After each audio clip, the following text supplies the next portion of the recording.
మిత్రులారా, భారతదేశంలో ఎన్నో రహస్య దేవాలయాలు ఉన్నాయి. కానీ ఈ రోజు మనం చెప్పుకోబోయే ఈ గ్రామం, ఆ గ్రామంలో శివాలయం కథ వింటే మీ ఒంటిపై రోమాలు నిక్కబొడుచుకుంటాయి. అది ఒక అడవి ప్రాంతానికి ఆనుకొని ఉన్న ఒక పురాతన గ్రామం. ఆ ఊరి చివరన దట్టమైన చెట్లు మధ్య ఒక పాత శివాలయం ఉంది. ఆ ఆలయ గర్భగుడి ముఖ్య ద్వారానికి అతిపెద్ద తాళం వేసి ఉంటుంది. ఆ తలుపులు మూసి ఇప్పటికీ 40 సంవత్సరాలు. సరిగ్గా గత 40 ఏళ్లుగా ఆ తలుపుని తాకడానికి కూడా ఊరి జనం భయపడతారు. ఎందుకో తెలుసా? ఆ తలుపు తెరిచిన ప్రతి ఒక్కరూ సరిగ్గా 7 రోజుల్లో ఏ రోగము లేకుండా రక్తం కక్కుకొని చనిపోయారు. గ్రామస్తుల దృష్టిలో అదొక భయంకరమైన శాపం. అసలు ఆ తలుపు వెనుక ఏముంది?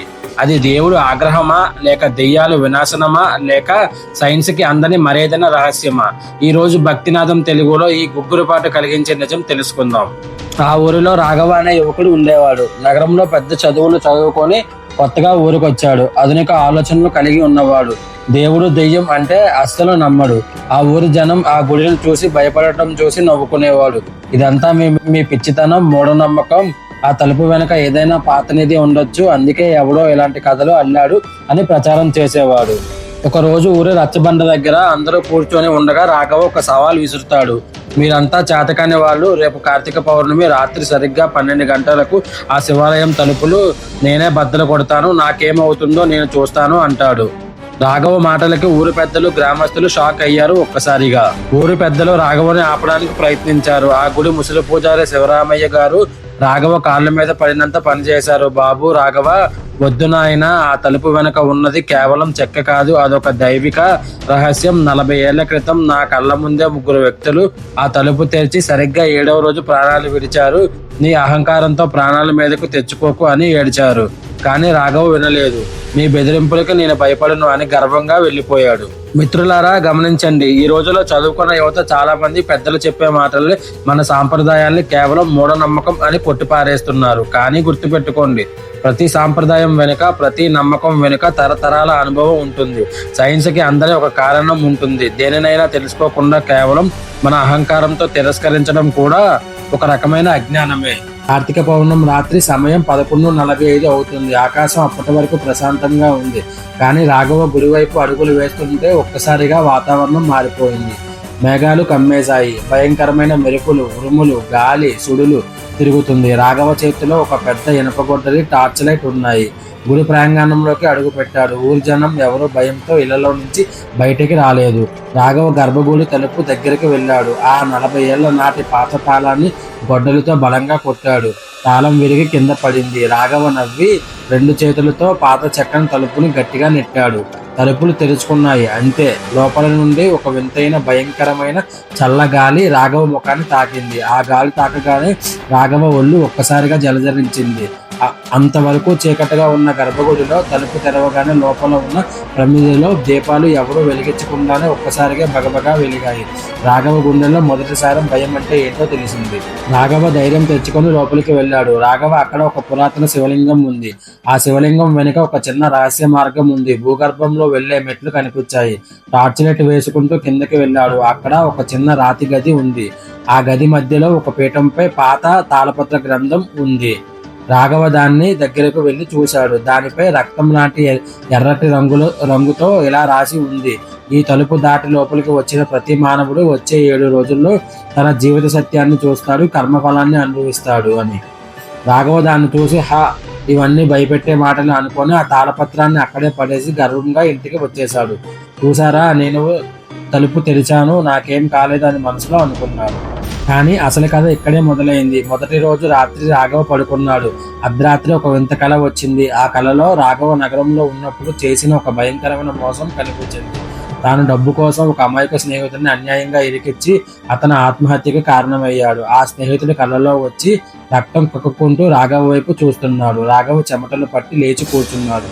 2వ రోజు రాత్రి తను చిన్నప్పటి నుండి చేసిన పాపాలు, అబద్ధాలు, కన్న తల్లిదండ్రులను మానసికంగా హింసించిన క్షణాలు అన్ని కళ్ళ ముందు సినిమాలాగా కనిపిస్తున్నాయి. కేవలం కళలు మాత్రమే కాదు, పగలు కూడా అతనికి వింత శబ్దాలు వినిపించసాగాయి. తను ఎవరికైతే అన్యాయం చేశాడో ఆ మనుషుల ఆత్మలు అతని చుట్టూ తిరుగుతున్నట్లు అనిపించింది రాఘవకు. మిత్రులారా, ఇక్కడే మనం ఒక గొప్ప విషయాన్ని గమనించాలి.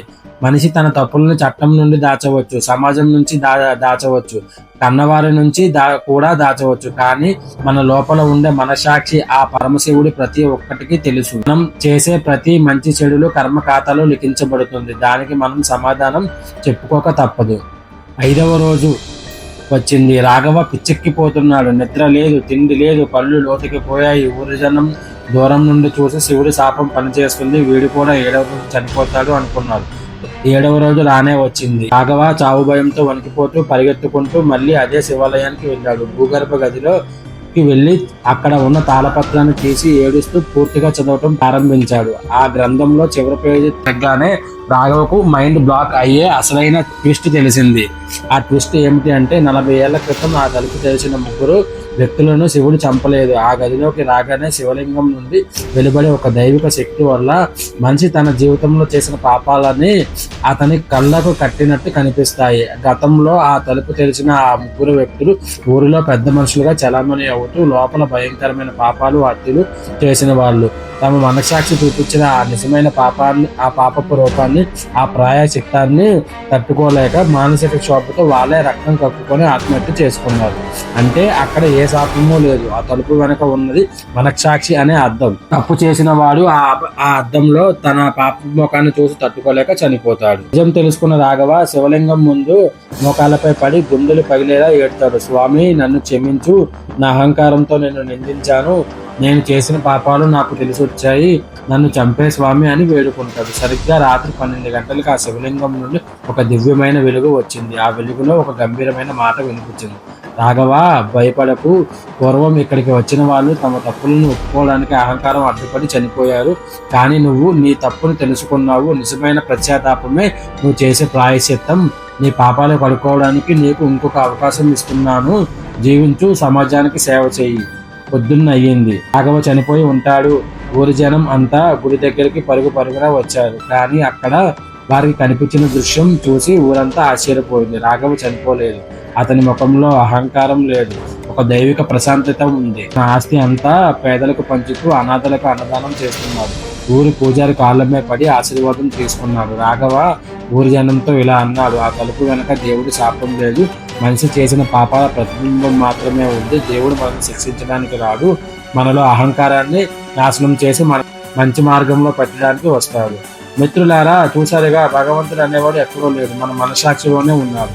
మనం ప్రపంచాన్ని మోసం చేయవచ్చు, కానీ ఆ కర్మఫలాన్ని, భగవంతుడిని మోసం చేయలేము. తప్పు చేయడం మానవ సహజం, కానీ ఆ తప్పును తెలుసుకొని పశ్చాత్తాపడి మంచి మార్గంలో మారడమే అసలైన భక్తి. ఆ శివుడి అనుగ్రహం మనందరిపై ఉండాలని కోరుకుంటూ, ఈ కథ మీకు నచ్చినట్లయితే వెంటనే మన భక్తినాథం తెలుగు ఛానల్ని లైక్ చేయండి, షేర్ చేయండి మరియు సబ్స్క్రైబ్ చేసుకోండి.